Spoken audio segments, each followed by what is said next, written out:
We'll go ahead and continue with our NTT IndyCar Series press conferences. Pleased to be joined now by Fernando Alonso, driver of the number 66 McLaren Racing Chevrolet, getting in some of his refresher program here at Indianapolis Motor Speedway today. Fernando, obviously a very up and down day with the weather conditions constantly changing, but how good does it feel to be back here at IMS? Yeah, it felt good. It felt good to be back and to feel again the magic of the place, you know, and the facilities when you come in the morning and you see the size of everything again, and doing the medical checks in the morning and preparing the running on the afternoon, and it felt good. Unfortunately, the weather was not stable enough to follow the times that we had in terms of practice, and at the end it was not enough laps probably, and not enough time on the car to get a proper feeling, but it's I guess the same for everyone. Regardless of the abbreviated session and not being able to complete the full refresher program, how important is it to get this lap time, even if you've figured out things that you might need to work on when we get back for practice during the 500? Well, it's always important. In any track time that you have, you may discover issues on the car. You may discover things that you can improve as a driver, and you know, there are always constant learning, especially for us. It's a brand new car, and we need to check many things. But as I said, today has been a difficult day for the weather and for the time that they gave to the rookies, and it's nothing we can do, and hopefully we can recover this time. Questions for Fernando? Yes, Bruce.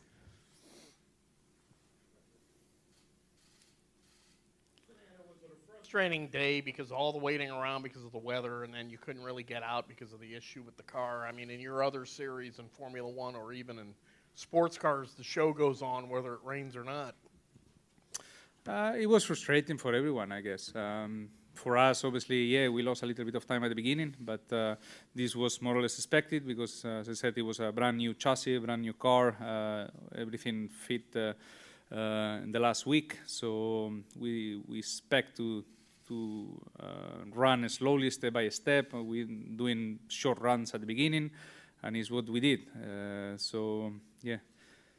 If we could probably have these installation laps at midday, maybe you discover these issues and then you have hours to work in the car and be ready for the afternoon, because the weather delays everything. You do the installation lap 5:30 p.m. and there is no room to get back on track on time.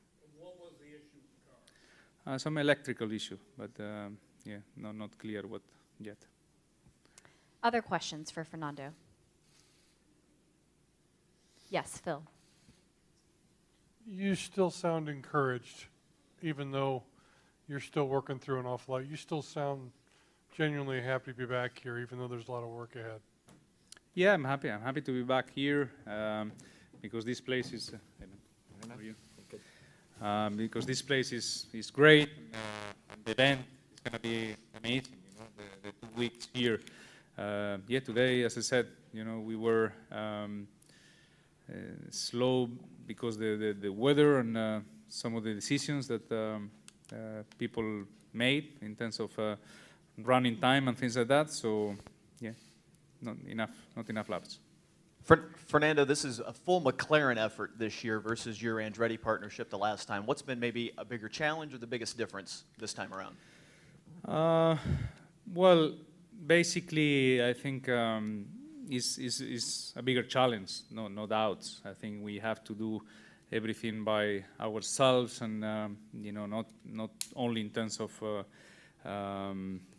setup-wise on the technical side, it's also on the operational side, also on the strategy, on the tire management, on the comfort side in terms of driver position, you know, molding the steering wheel grip, you know, all these basic things that they were ready, you know, with Andretti, and you save a lot of time. So, yeah, basically it's a bigger challenge, but it could be a bigger reward as well. And I think some of the philosophy or directions that McLaren may go in the next month. Maybe now it's a little bit different, and with Andretti, we just follow what we knew that it was working, you know. So in a way, it was easier, but maybe now we can discover new things, and that's our hopes. Yes, Bruce. When you came here in 2017, you were viewed as a Formula One world champion trying to win the Indy 500. Do you return feeling more a little bit like an IndyCar driver? No, I'm coming back as a Formula One world champion and 24-hour Le Mans champion. But does this feel a little easier to you than it did, or does it feel... And 24-hour Daytona. We added a title. Any Yeah. final questions That's for him, Fernando? you know? Yes, we'll take our last question here. You have 48 hours of Daytona in this table now. Just a real quick question.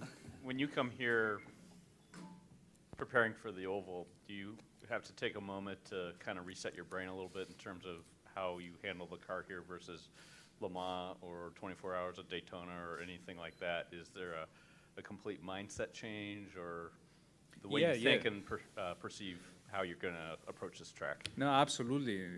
It requires a completely reset on your driving style, on your mindset, and being ready to turn, you know, left for 2 weeks and to be brave, you know, in some occasions, because it's all about that. And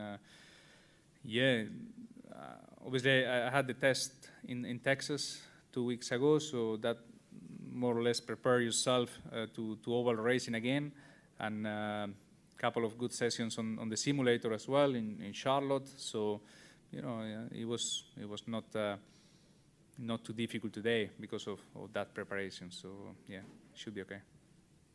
Fernando, thank you very much for your time. We appreciate it.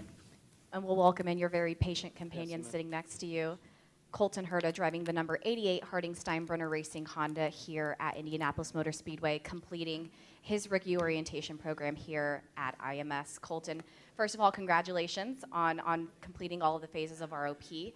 Take us through that process and ultimately how you worked up through all of those levels to prepare you for practice here in a couple of weeks. Yeah, it's definitely a slow process to kind of get into it at first and get situated, but you know, you have a lot of time to do it, 15 laps for pretty much every stage, so plenty of time to get comfortable, and that's what it was about today, just getting comfortable with the car, getting comfortable with that type of speed, and then moving forward from there. What was that first feeling like when you got on track at IMS in an Indy car on the oval? It was pretty cool. Well, the first few laps actually were like the same speed as an Indy Lights car, so it wasn't too impressive. But once they kind of let me run at 215 plus on the third stage, it was pretty awesome, and definitely a dream of mine for a long time to be able to run an Indy car here. And even though it's just testing, it's still really sentimental. Obviously, each stage has its purpose, and starting slower for a very obvious reason is a good thing. But is that hard for you from a patient standpoint as a race car driver to want to immediately go as fast as you can around this historic track? Yeah, especially because our outlap was already at 217 going into turn 3, and so we had to slow down quite a bit. So obviously we were very comfortable right away, and the car was super stable, which was the reason I was able to do that time so quickly. And yeah, there's a ton of factors that went into it, but it is, like you said, very important to start slow and kind of build up to it. And yeah, obviously I haven't gone anywhere near the speed that I've gone today, so it was a big step up. Following your win at the IndyCar Classic in Austin, Texas, you and also your team owner George mentioned that, you know, sure, we won our first race, but when asked what's next, you mentioned the Indy 500 is obviously our next goal. Does this day feel like the start of that journey for you? Oh yeah, for sure. Always wanted to not only compete in the Indy 500, but obviously win. It's such a nostalgic event. It's hard to put into words what it means to me and what it means to a lot of people that come to the race. So obviously a bunch of history involved, and if we could put our mark into the history of the Indianapolis 500, it'd be incredible. Any questions for Colton? Yes, Bruce.